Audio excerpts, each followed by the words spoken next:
જો હું તને હિસાબ કરાવું, પેલા મેં તને 350 આપ્યા હતા, બરાબર પછી મેં તને 250 આપ્યા, બરાબર તો આ બેનો ટોટલ આપણે કરીએ તો 0 ના 0, હા 5 ને 5 10, બરાબર 3 ને 2 5, 5100 રૂપિયા થયા.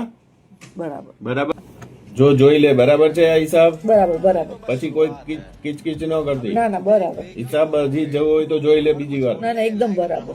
ઓકે, તો હવે મારે તમને 5100 રૂપિયા દેવાના, બરાબર ને? હા પાકું ને? સારું, હાલો આપી દો. જો આ 50 હા અને આ રૂપિયો હા 51, 51 થયા. બરાબર. હા અને આ 100 હા થઈ ગયા ને, 5100 બરાબર ને? જો પછી તમારે હિસાબ બરાબર, આ હિસાબ બરાબર, બરાબર ને? પછી કાંઈ આપણે માથાકૂટ ન થવી જોઈએ, આપણે ઝઘડાઈ નહીં થવા જોઈએ, બરાબર? ડન.